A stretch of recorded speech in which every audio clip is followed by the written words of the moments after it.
momentos na vida em que tudo parece perdido, mas, para alguns, o impossível se torna possível. Essas são histórias reais de milagres que desafiaram a lógica e renovaram a fé.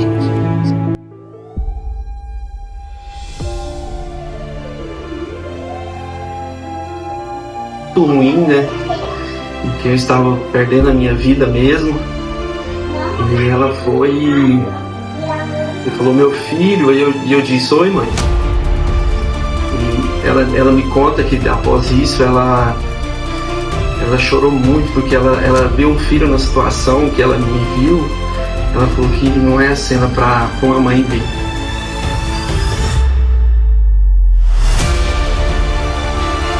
Após a gente descobrir essa imperfuração anal, ela teve que fazer várias cirurgias e o rim foi ficando de lado. Ela era bem pequenininha. Ao dar banho nela, eu olhava para ela e achava que ela não iria sobreviver, que ela não ia suportar ter uma vida normal, ela não iria sobreviver. Mas diz o médico que eu tinha metástase e que eu só tinha 6 meses de vida. E agora vamos entender o que essas 3 histórias têm em comum. Estou aqui em Bela Vista de Goiás e vamos acompanhar cada detalhe.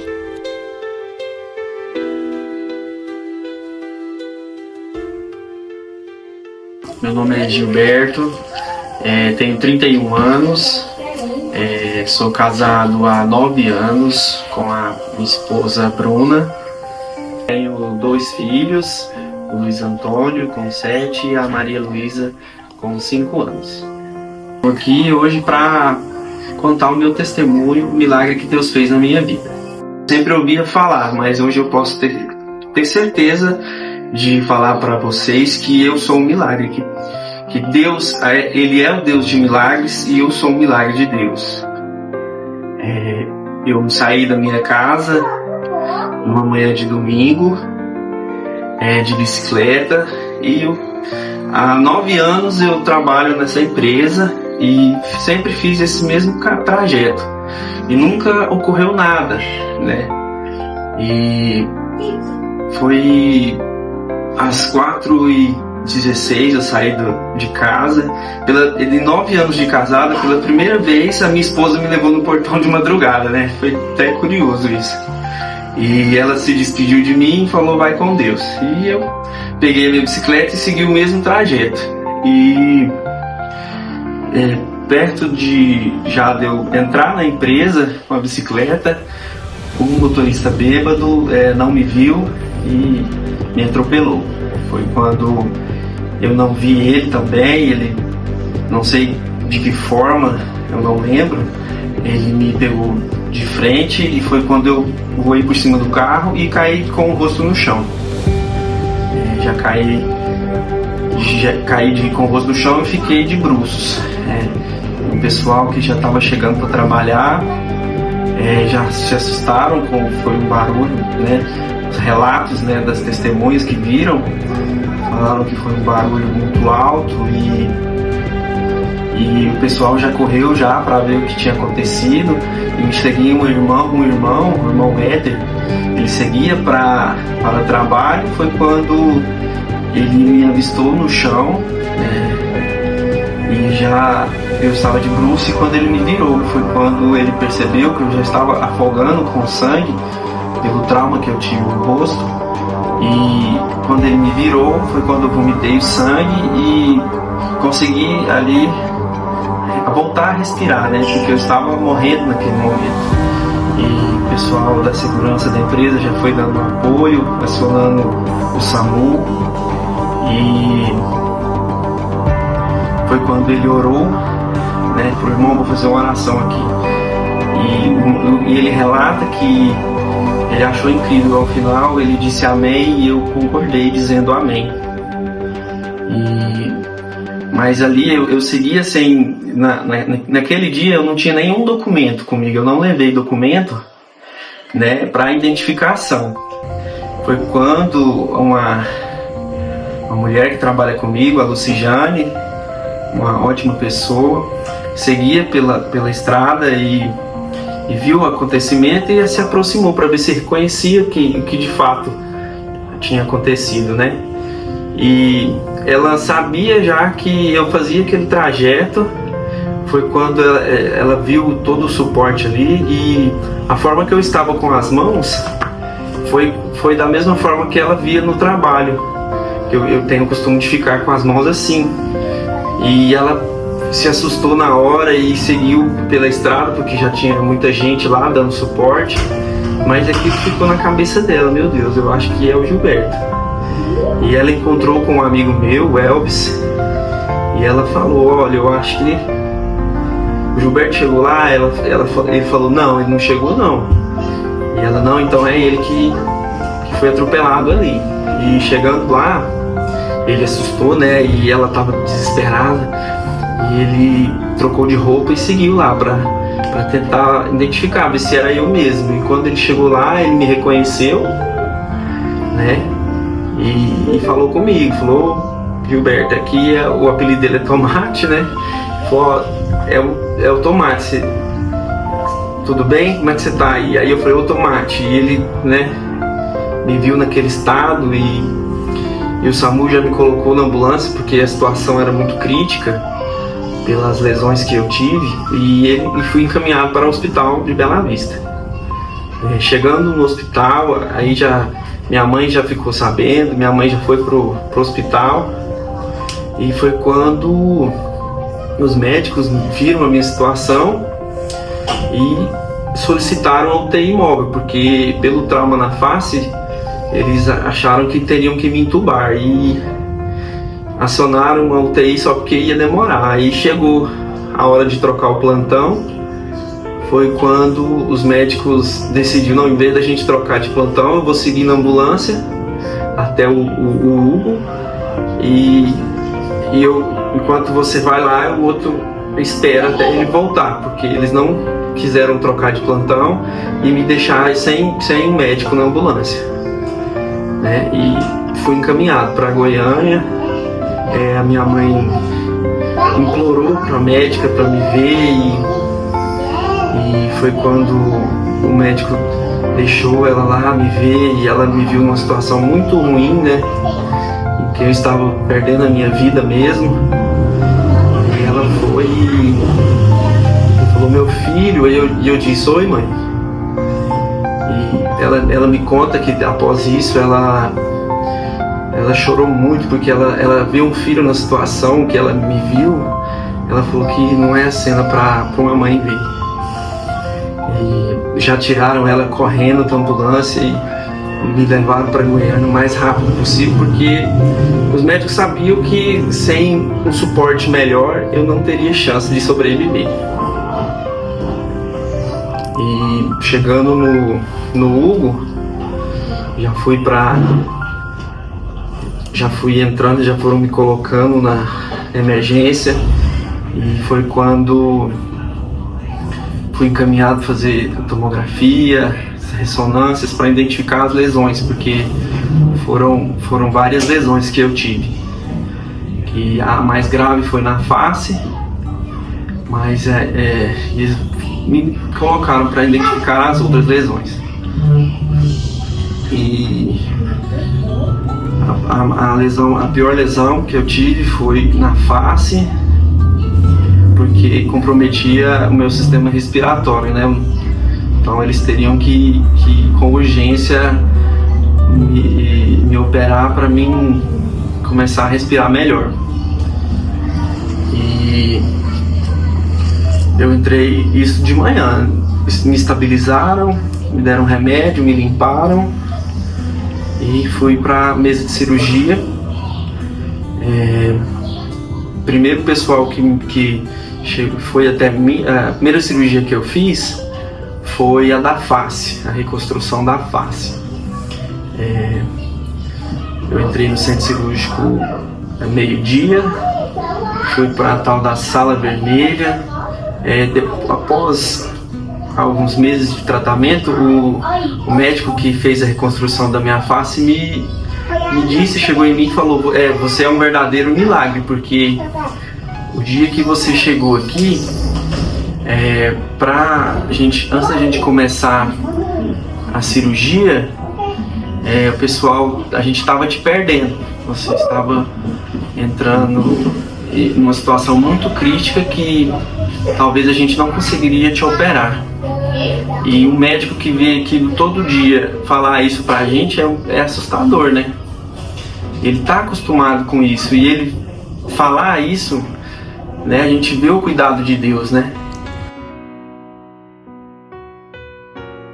Quando eu fiquei grávida da Isabela, eu tinha 23 anos. A Isabela não foi uma gravidez totalmente planejada. E até o último mês ocorreu tudo certo, tudo bem, tudo tranquilo. Porém, na última ultrassom que a gente fez da Isabela, nós descobrimos que ela iria nascer com um rim direito com hidronefrose, que é um rim com acúmulo de líquido. E o médico decidiu por bem não fazer um parto normal, porque na minha primeira gravidez o primeiro parto foi normal. Então decidiu fazer uma cesárea.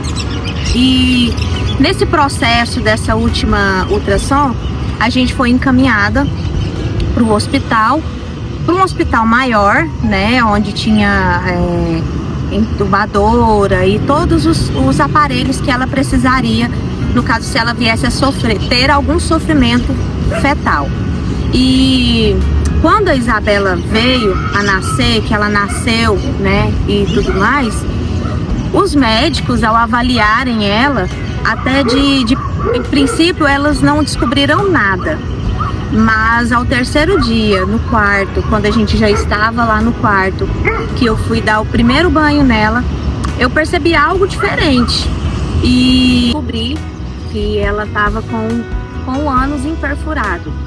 Ela era perfeita, aparentemente, mas ela não tinha perfuração anal.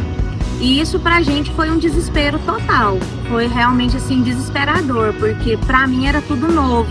Eu nunca tinha ouvido falar sobre isso, sobre essa anomalia, né? E os médicos também, a enfermeira se desesperou e pegou ela e levou para outro lugar, para um lugar separado, e ela teve que ficar ali separada de mim. E com uma semana a gente no hospital, sem ainda dar conta do rim. O rim ele ficou esquecido, porque após a gente descobrir essa imperfuração anal, ela teve que fazer várias cirurgias e o rim foi ficando de lado. Na primeira cirurgia que ela fez, que foi a perfuração anal, ela fez com 6 meses. Então, até os 6 meses ela ficou fazendo as suas necessidades, né, pelo seu genital feminino. E isso era constrangedor pra gente sair, pra gente ir pros lugares, então era muito difícil. A Isabela, quando ela era bem pequenininha, ao dar banho nela, eu olhava para ela e achava que ela não iria sobreviver, que ela não ia suportar ter uma vida normal, ela não iria sobreviver, porque a barriguinha dela era muito grande, era muito distendida, ela teve uma hérnia no umbigo, para o umbiguinho dela cair levou 15 dias, para um processo que no normal são 7 dias, né, uma semana. E após essa primeira cirurgia de perfuração anal, ela teve que fazer a colostomia. Graças a Deus ela não foi preciso usar uma bolsa de colostomia, porque ela era muito pequenininha. E o médico sugeriu para ela não usar essa bolsa, né? Pelo fato de assar, machucar e ter um sofrimento maior. Então ela não usou a bolsa de colostomia. E 1 ano e 8 meses, nós pensamos, né? Agora vai dar tudo certo. Agora ela vai fazer a reconstrução anal e vai fazer o fechamento da colostomia e vai ficar tudo bem. Só que não. Só que na cirurgia que ela fez com 1 ano e 8 meses, ela pegou uma infecção generalizada, ficou entubada, foi desenganada e a gente praticamente passou 1 mês dentro de um hospital. quando eu saí do quarto, eu estava vindo embora para casa, uma enfermeira me liga e fala assim, me chama, fala, olha, tem como você voltar? E não podia ficar ninguém na UTI. E nesse dia, a enfermeira, ela falou, você pode voltar? Porque a Isabela, ela tá chamando mamã, que ela não falava direito ainda. E quando eu cheguei lá e eu vi ela desentubada, eu vi ela voltando, né, acordando da anestesia, foi uma surpresa maravilhosa. Ali realmente aconteceu um verdadeiro milagre, porque vocês lembram que ela tinha um problema renal e esse problema renal foi esquecido. E nessa infecção generalizada, atinge todos os órgãos e o rim dela ficou lá, preservado. Quando a gente saiu desse processo todo, que ela foi se recuperando, né? Cada dia ela foi se recuperando, era idas e vindas ao médico ainda. A gente foi dar atenção pro rim, para aquele rim que era o problema de início, né? Mas que ficou por último. E quando a Isabela completou 6 anos de idade, nós ali naquela situação, a gente já viu que não tinha mais como, a gente tinha que descobrir o porquê daquelas infecções, tantas infecções. E a gente resolveu, na época, a gente não tinha condições de pagar um especialista para ela, que seria uma nefropediátrica, né? E minha sogra pagou a consulta pra gente ir. A gente chegando, na primeira consulta a médica pergunta pra gente, olha, vocês fizeram esse exame? E eu falei pra ela, não, a gente nunca fez. E aí ela fez o pedido, a gente foi, fez o exame. E nesse exame, nós descobrimos que ela tinha um refluxo. Ela fazia o xixi, mas como a bexiga dela também era uma bexiga que não tinha sido formada, era maior do que o normal, era uma bexiga congênita. Então ela fazia o xixi e aquele restinho que ficava voltava para o ureter dela. E então foi causando cicatrizes no rim da Isabela. E foi isso que acabou com a função renal dela. Só que se a gente tivesse descoberto no primeiro nível, no segundo nível ou no terceiro, até no quarto, poderia ter sido resolvido com medicação. Mas no caso da Isabela já estava no 5º grau, no 5º nível, no último nível. E era necessário ela fazer uma correção desse refluxo, que foi a primeira cirurgia da parte renal que a Isabela fez. E nessa cirurgia, devido a essas cicatrizes no rim dela, o rim dela parou de funcionar. E o esquerdo, ele já não tinha função nenhuma. Então ela só tinha o rim direito. E ele parou de funcionar e começou a fazer a primeira sessão de hemodiálise. E ali pra gente foi como se o chão tivesse se abrido. Porque a gente já tinha passado um processo difícil na infância, né? Ela ainda bebezinha. E quando ela estava com 6 anos, nós começamos a passar por outro processo, né? Muito difícil. E foi quando ela foi fazer hemodiálise com apenas 6 anos de idade.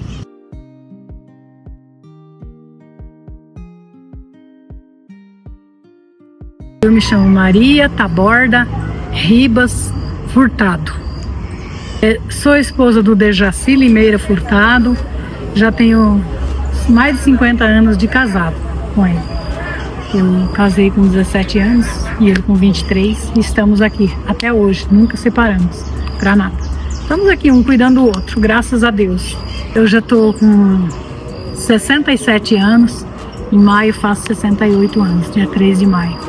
Tempo, em 2009 apareceu nódulos no meu seio, tipo uma íngua. E eu não dei importância para aquilo. Com o passar dos dias foi crescendo aquela íngua. Aí quando apertava, doía.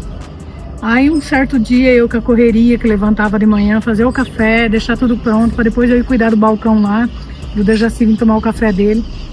Aí eu escorreguei, caí, bati meu peito na quina da porta. Aí ficou muito dolorido. Aí eu fui ao médico. Aí ele disse que pediu mamografia e ultrassom. Ultrassom fiz aqui em Bela Vista. Fiz uma mamografia lá em Goiânia, lá no Hospital Samaritano. Aí constatou que tinha um câncer maligno, agressivo. E estava em 4 centímetros quando eu fui operar. Eu operei dia 16 de janeiro de 2009. Aí estava em 4 centímetros. Mas diz o médico que eu tinha metástase e que eu só tinha 6 meses de vida. Mas eu sempre não dei importância para o que o médico falava assim, de acreditar tanto naquela palavra. Eu acreditava no poder de Deus, eu acreditava na existência de Deus, no milagre de Deus, que Deus faria muito mais, que Deus, a última palavra vem de Deus. Eu sempre pensei assim, nada me abatia, nada me abalava. O próprio doutor admirava muito comigo, porque disse que nada abalava eu era forte de espírito. Alguém falava, a senhora vai morrer, a senhora está com câncer. Não ligava, não esquentei. Alguém me disse isso, não esquentei a cabeça com isso, não falava, eu? Morrer? O dia que Deus quiser, com certeza. E sempre acreditei. E estou firme nessa, venci. Há quantos anos tem? É bastante anos, né? Nós já estamos em 2024, né? E estou aqui, venci. Mas sempre acreditando nesse Deus, e quero que todo mundo acredite, quero que todo mundo creia que esse Deus que me curou, Ele não curou porque eu sou tão especial, sou uma pessoa boa, sou uma pessoa maravilhosa. Não, eu sou uma pessoa cheia de defeito, cheia de falhas, sou fraca. Às vezes a gente fraqueja, a gente ofende, falar, como também às vezes a gente é ofendida, mas Deus, Ele é rico em misericórdia. As misericórdias dele são imensuráveis. E Ele perdoa o pecado. E Ele não quer, Deus, Ele quer limpar a gente. Ele, mesmo que seja assim, para deixar com cicatriz. Ele não quer deixar do mesmo jeito. Ele quer mudar a história da gente, mudar a vida da gente. Foi o que aconteceu comigo, né? Para mim chegar a esse ponto, eu fiquei com cicatriz. Porque foi tirado uma mama. Foi arrancada uma mama, cicatriz que eu falo fisicamente, sem falar, né? Então isso aí, Deus faz com a gente, mas nada me abala, nem uma tristeza, nem um grande sofrimento que eu sofra, eu quero me afastar de Deus, jamais. Jamais eu culpo que Deus, nossa, eu oro tanto e Deus não faz isso por mim. Eu oro tanto e eu tô com câncer, não. Eu oro tanto, Deus levou meu filho. Não penso assim. Porque eu penso assim que Deus, Ele é o Rei dos Reis, Senhor dos Senhores. Deus é o Deus que fez o céu, e fez a terra, fez o mar, todo o ser que respira. Então quem sou eu? Quem sou eu? Eu sou dependente dEle. Sem Ele eu não sou nada e Ele é tudo sem eu. Mesmo sem eu, Ele é tudo. Então, eu agradeço muito a Deus pela minha vida.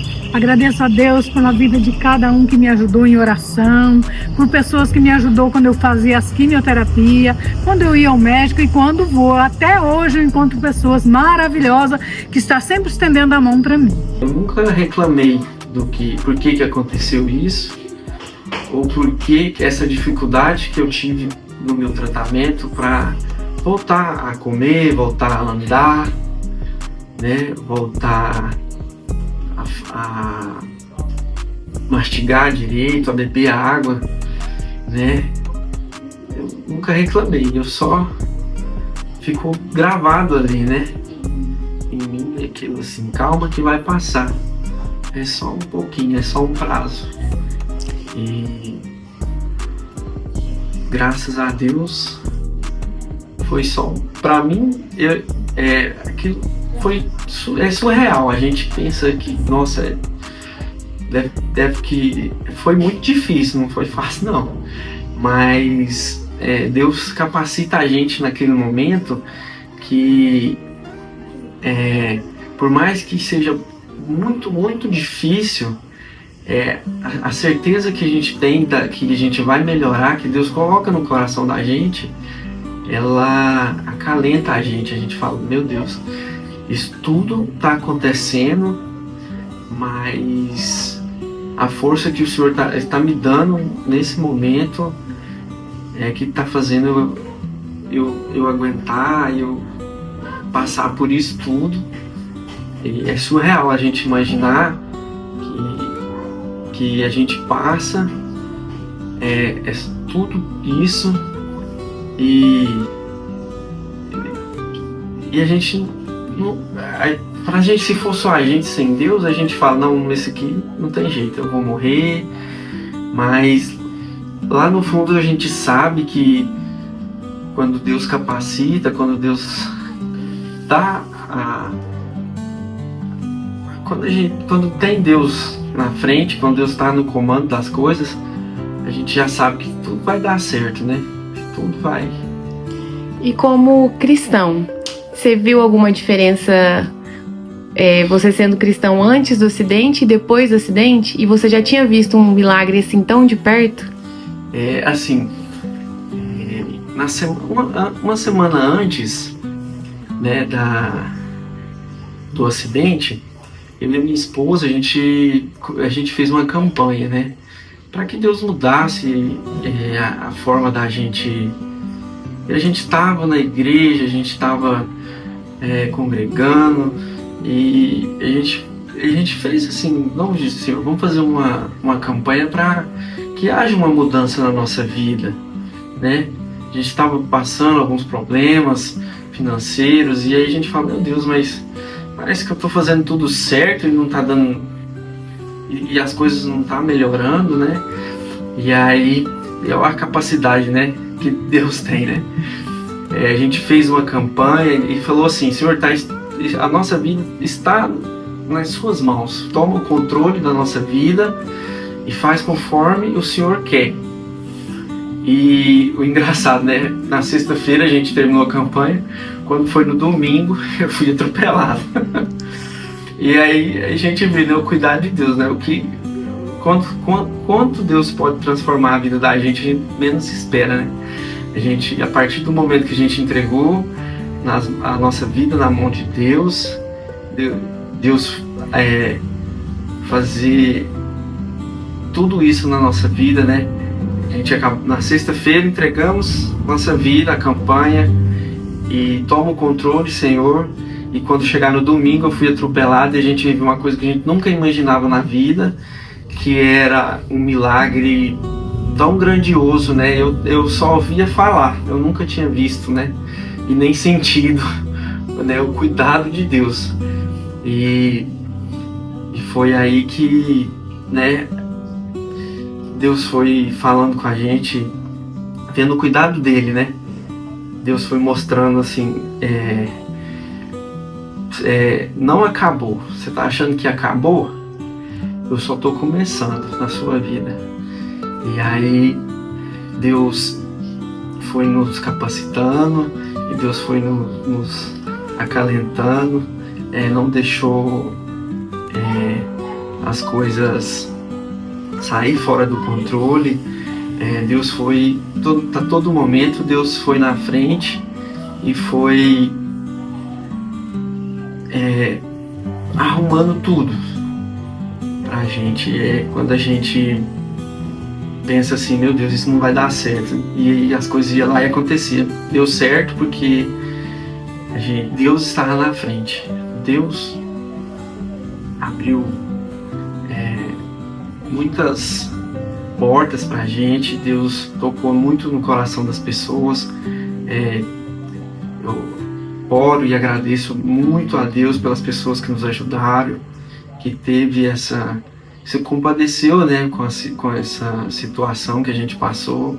Bom, pessoal, se você ainda tem dúvida que Deus pode fazer um milagre até nesses dias de hoje, não duvidem, porque o milagre de Deus no momento que você menos espera, não é no momento que a gente quer, é no momento de Deus.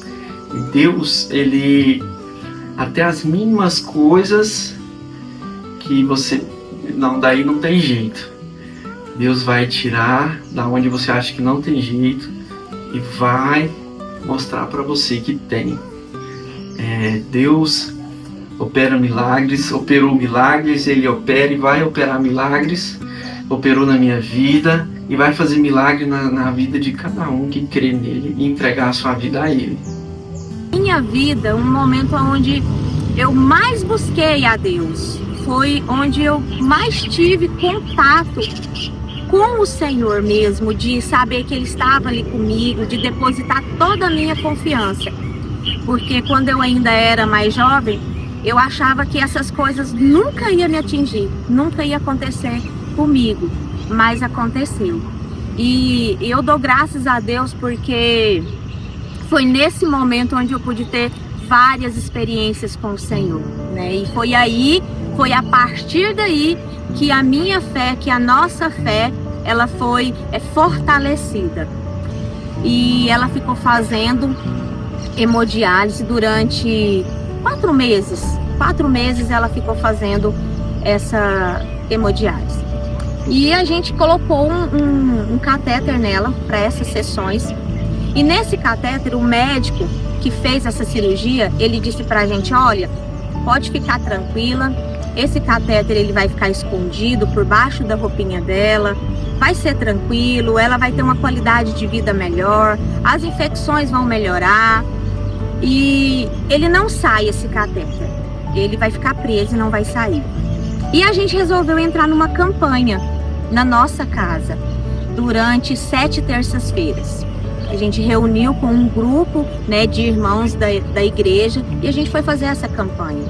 E no último dia dessa campanha que a gente fez, nós cantávamos hinos da harpa, 7 hinos da harpa, e a gente orava e a gente clamava por uma providência do Senhor. E no último dia, a gente chegando em casa de uma sessão de hemodiálise, esse catéter, que não era possível sair, ele saiu inteiro na porta da nossa casa. E foi um desespero, porque pra gente era tudo novo. A gente não sabia direito como lidar com aquela situação. E saiu. E quando saiu esse catéter, ela ficou durante 5 anos só fazendo tratamento conservador. Ela continuou fazendo o tratamento, tomando as medicações, mas ficou fora daquela máquina de hemodiálise. E durante esse período que ela ficou sem, o crescimento dela foi retardado, peso, era difícil para ela ganhar peso. Então, assim, ela era uma criança que as pessoas olhavam para ela tinha 10 anos, as pessoas falavam: nossa, ela tem quantos anos? Ela tem 6, 8, até menos às vezes. Então era uma criança que não desenvolveu como deveria no crescimento, no organismo dela. E depois desse período, ela voltou a fazer hemodiálise, porque o rim também foi cada vez mais ficando mais enfraquecido. E foi necessário ela voltar, com 11 anos de idade. Com 11 anos de idade, ela voltou a fazer a hemodiálise. E aí sim, a gente passou um processo mais longo nesse período de hemodiálise. Foram 5 anos fazendo hemodiálise, 5 vezes na semana, né? Todos os dias. Ela fazia 2 horas por dia. E depois ela passou a fazer 3 horas por dia. E no finalzinho ela começou a fazer 3 horas e meia por dia. E fazer hemodiálise é maravilhoso. É algo que Deus deu inteligência para o ser humano para dar vida para as pessoas. Mas é uma vida muito limitada. É um paliativo. A pessoa que fica ali naquela máquina, ela fica limitada. Ela fica totalmente vulnerável. Os nutrientes, apesar da máquina fazer uma limpeza no sangue, perde muitos nutrientes, né? Então, o risco da pessoa até mesmo a chegar a falecer numa máquina daquela é muito grande, porque oscila muito entre a pressão subir e a pressão baixar. E teve um episódio que mexeu muito com a gente. Foi um dia que a Isabela passou muito mal e a pressão dela ficou muito baixa. E ela olhava para mim e falava assim: mamãe, tá ficando tudo escuro, mamãe, me ajuda. E ali foi um momento desesperador. Eu ajoelhei do lado da cadeira dela, ali dentro daquela sala com mais 5 pacientes. E eu ajoelhei e eu comecei a orar. e pedir a Deus misericórdia para entrar ali, porque Deus não tinha dado ela pra gente para morrer ali daquele jeito, né? Que tinha algo maior para ela, porque ela tem promessa, ainda tem promessa. E a palavra de Deus sempre vinha para ela: olha, não é para morte, é para vida, é para um propósito maior, é para um testemunho maior, é para alcançar vidas. Então ali eu orei com muita fé, com toda a fé que eu tinha. E logo ela voltou. Ela voltou e foi um alívio pra gente ali naquele momento, foi um alívio. E no finalzinho desses 5 anos de hemodiálise, assim, quando estava próximo dela ali completar os seus 15 anos, no aniversário de 14 anos dela, a igreja se movimentou e fez um aniversário lindo, um aniversário maravilhoso. E nós tivemos ali um momento de testemunho, a gente fez um vídeo e foi lindo o aniversário.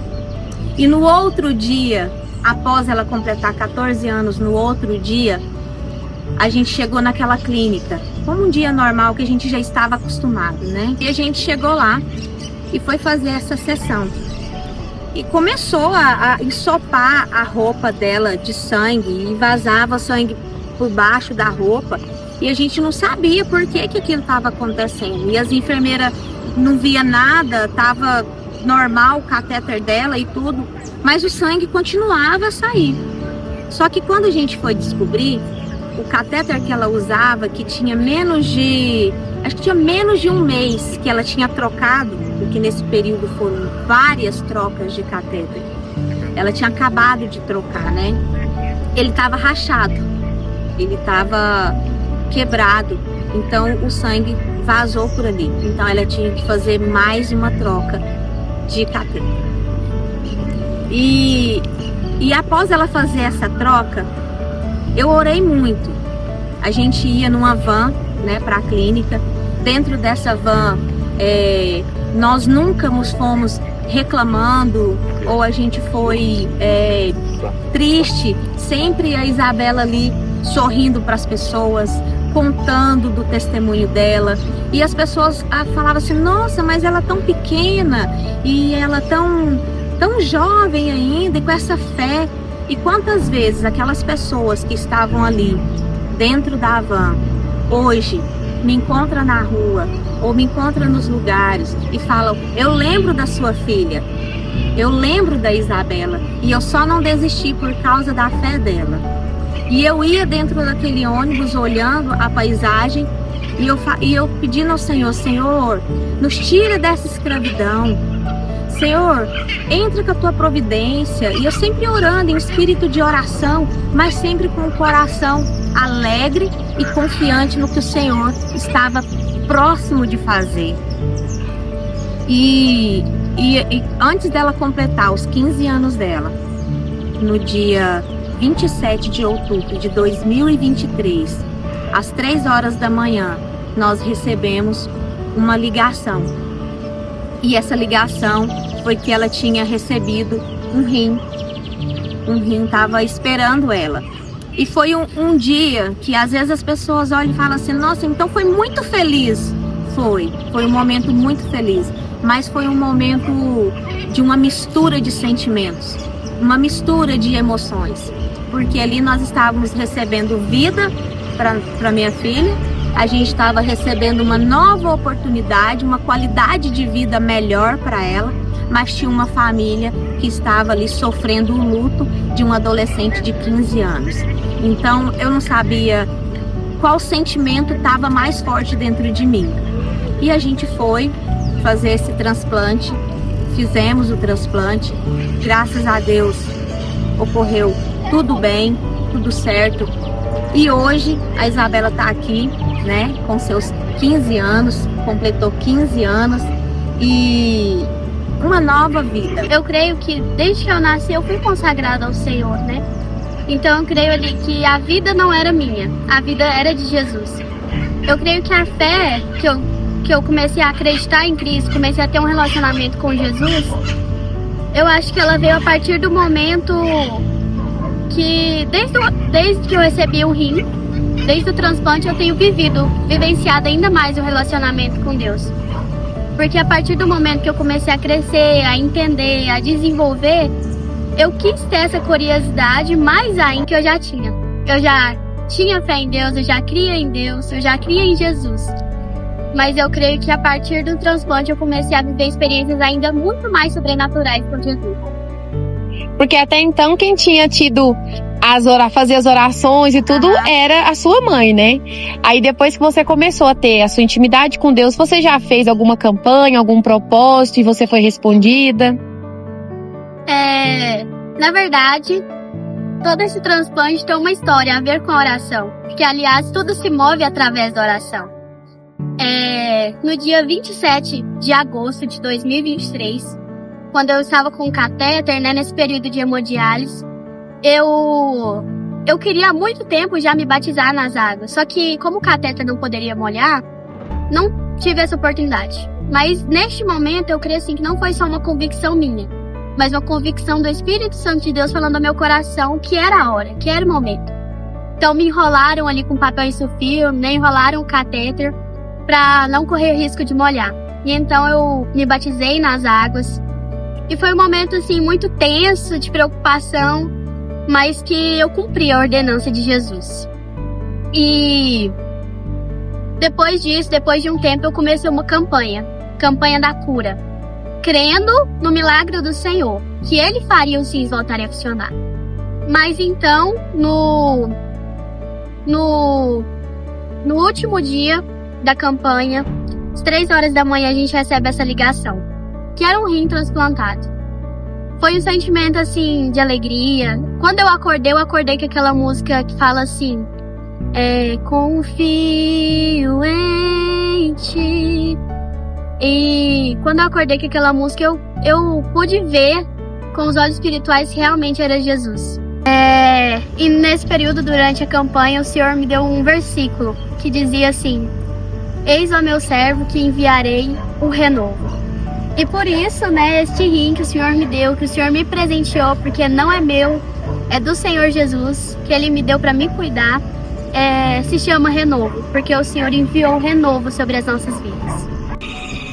Eu me chamo Luciene Godoy e sou psicanalista. Qual é a percepção que eu tenho de milagre? Olha, tem uma história que ilustra isso muito bem para mim. É de um menino de 8 anos de idade, 9 anos, cujo colega escorregou esquiando com ele, caiu dentro da água gelada e morreria em minutos se não fosse resgatado. E era um colega muito mais pesado que ele, era quase o dobro do peso dele. Ele conseguiu pegar esse amigo dele na água, puxar, salvar a vida desse amigo, e ninguém consegue entender esse milagre que é a força que ele adquiriu para vencer aquele obstáculo daquele momento, para salvar o amigo dele. Eu chamo isso de milagre. Milagre é a força que a gente tem na hora que o problema acontece para a gente resolver aquilo que a gente não tinha força na vida normal. De repente chega uma doença, chega um conflito, chega a morte, perdas, e a gente tem uma reação e a gente consegue se curar, a gente consegue resolver o impossível. E o ser humano tem um mecanismo que a gente não precisa atribuir a outras pessoas, a outras entidades. Nós somos habitados por essa capacidade de, quando acontece algo muito terrível, a gente adquire uma força muito terrível para lidar com aquilo. Aí você pode perguntar e falar assim, mas por que nem todo mundo consegue? Porque essa força, para ela existir, a pessoa precisa acreditar nela, igual esse menino. Eu vou salvar o meu amigo. E ele foi, ao invés dele gritar, sair correndo, entendeu? Ou começar a chorar, ele acreditou, ele foi lá para puxar o amigo. Então, para mim, milagre é sim dar conta do impossível, aparentemente. Por quê? Porque aí a gente também adquire uma força acima do normal para resolver aquele problema acima do normal que apareceu na nossa vida. O milagre é algo sobrenatural. O milagre é algo que ele associa junto à fé. O que é um milagre? O milagre é algo sobrenatural de Deus. É o alcance do favor de Deus para a nossa vida. E para que nós possamos alcançar esse milagre, é preciso de ter fé. E a fé, segundo as Escrituras, a gente tem uma definição, que está lá no livro de Hebreus, no capítulo 11, no verso 1. Então, em termos teológicos, segundo a Bíblia, a fé é o firme fundamento das coisas que se esperam, né? Então, você está passando por uma situação que talvez você não está vendo uma cura agora, mas você espera firmemente, e a prova das coisas que não se veem. Então você está vendo a sua cura, ela só não aconteceu ainda, mas se você tiver a fé em Cristo Jesus, algo sobrenatural vai acontecer, e se for da vontade de Deus, você pode alcançar um milagre na sua vida. É isso que esses 3 depoimentos vai trazer para nós, que Deus, Ele é poderoso para fazer muito mais do que pedimos, pensamos, esperamos, conforme o poder dele que opera sobre as nossas vidas. Deus, Ele não mudou. O que mudou foi a gente, foi eu, foi você. O que mudou foi a nossa fé. E a palavra de Deus vai dizer que sem fé é impossível de agradar a Deus. E nesses depoimentos a gente vai ver o agir de Deus através da fé. Depoimentos estes que teve também a fé intercessória, a fé que muitas pessoas se levantaram para orar, para buscar ao Senhor, para que o milagre pudesse acontecer. A fé me incentiva espiritualmente a buscar a Deus, a pedir, a não desistir, a bater, a não parar de bater, a buscar e continuar buscando, mesmo que tudo esteja caminhando ao contrário. É eu entender que eu estou agarrado nas mãos de Jesus e que a história da minha vida vai mudar. E a história da vida desses 3 personagens mudou, assim também a sua poderá mudar. Essas 3 histórias têm algo em comum: uma fé inabalável, a certeza de que o Senhor pode fazer o impossível e uma esperança que se renova na perseverança. Que esses testemunhos inspirem você a fortalecer a sua fé e a acreditar que Deus continua agindo em nossas vidas. Que Ele te conceda força e perseverança